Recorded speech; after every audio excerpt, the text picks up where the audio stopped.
On a tous déjà entendu cette expression-là, devenir une seule chair. Ça sonne poétique, un peu mystérieux même, mais qu'est-ce qui se cache vraiment derrière ces quelques mots qui sont si importants dans la tradition judéo-chrétienne? Bon, aujourd'hui, on lève le voile là-dessus. Alors, c'est la question. Est-ce que c'est juste une belle image? Une métaphore pour dire qu'on s'aime beaucoup? Ou est-ce que ça décrit une réalité beaucoup, beaucoup plus profonde? C'est vraiment ça qu'on va explorer ensemble. Pour comprendre ce mystère-là, on n'a pas le choix. Faut retourner à la source. On va vraiment remonter jusqu'aux origines du concept dans les textes hébreux pour voir ce que les auteurs voulaient dire dans le temps. OK, regardons ça de plus près. En hébreu, l'expression c'est Bassar Echad. Et c'est là que ça devient vraiment fascinant. Bassar, qu'on traduit par chair, ça ne veut pas juste dire le corps physique. Là. Non. Ça englobe la personne au complet. Le corps, les émotions, l'esprit, tout. Et Echad, c'est pas juste le chiffre 1. C'est une unité qui est radicale, indivisible. Pensez à deux choses qui fusionnent pour devenir une seule nouvelle chose, puis c'est irréversible. Et c'est dans le livre de la Genèse qu'on trouve ça pour la toute première fois. Et les deux deviendront une seule chair. C'est la traduction de Bassar Echad. Cette petite phrase va devenir la pierre d'assise d'une vision du mariage qui va traverser les millénaires. Bon, on a compris que ça va bien au-delà du simple corps. Mais de quoi on parle alors, concrètement? La tradition biblique, en fait, présente cette union-là comme une réalité à 3 dimensions, 3 niveaux qui s'entremêlent pour former un tout. Ça, c'est vraiment le point le plus important à retenir.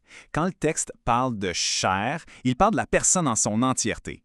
Et c'est cette vision-là, cette vision holistique, qui est la base des 3 dimensions qu'on va explorer maintenant. Les voici, ces fameuses 3 dimensions. D'abord, on a l'union physique, c'est la plus évidente. Ensuite, on a une union qu'on pourrait appeler existentielle qui change la place du couple dans la société. Et finalement, l'union spirituelle qui est la plus profonde de toutes. L'union physique, c'est la plus visible, bien sûr. C'est vu comme l'expression ultime du don total de soi. L'acte sexuel devient en quelque sorte le sceau qui vient compléter, qui vient rendre visible l'alliance du mariage. C'est un lien qui est considéré comme tellement puissant que l'apôtre Paul va même en parler pour des unions hors mariage, juste pour montrer à quel point cet acte-là crée quelque chose de vraiment profond. Ensuite, l'union existentielle. Le verset dit « L'homme quittera son père et sa mère ». Il faut comprendre qu'à l'époque, c'était une déclaration assez radicale. Ça voulait dire que la loyauté numéro 1, ce n'est plus la famille d'où on vient, mais le nouveau foyer qu'on crée. Le couple devient sa propre unité, une nouvelle cellule de base pour la société. Et finalement, on arrive au cœur de la machine, la dimension spirituelle. Ici, on parle d'une communion des âmes, d'un pacte d'exclusivité, de permanence, où on s'engage à tout partager. Pas juste les bons moments, mais aussi les peines, les doutes et les vulnérabilités les plus profondes. C'est l'idée de fonctionner comme une seule et même personne. Bien des siècles plus tard, Jésus va reprendre ce même passage de la Genèse et va y ajouter cette phrase que tout le monde connaît, pour renforcer l'idée que cette union-là, c'est pas juste une décision entre 2 personnes, ça a une dimension sacrée qui est faite pour dueler. Mais l'histoire ne s'arrête pas là. Il y a une autre couche de signification, une couche encore plus profonde. L'apôtre Paul va nous révéler que toute cette idée d'une seule chair est en fait une image, une allégorie pour parler de quelque chose de bien plus grand. Et voilà le verset qui change toute la perspective. Juste après avoir cité le passage de la Genèse, Paul écrit « Ce mystère est grand ». Puis il précise « Je dis cela par rapport au Christ et à l'Église ».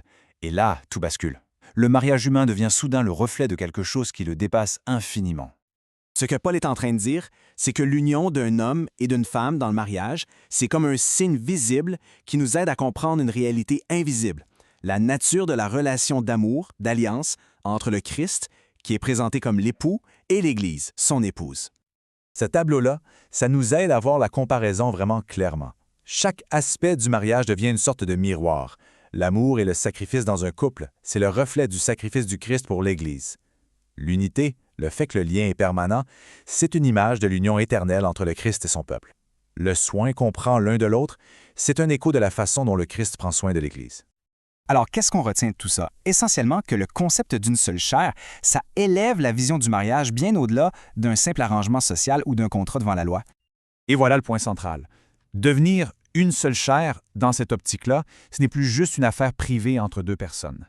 C'est un acte qui a une portée symbolique. C'est d'incarner, à notre petite échelle humaine, une alliance qui est cosmique. Le couple devient le reflet vivant d'un mystère qui est infiniment plus grand que lui. Ce qui nous amène à la question finale, qui résume bien tout notre parcours. En partant d'une simple petite phrase, on est passé d'une définition légale à une vision où le mariage devient un symbole hyper puissant de l'alliance entre le divin et l'humain. Alors, simple contrat ou reflet d'une alliance divine? Disons que la réponse change pas mal la perspective. Voilà qui donne matière à réflexion.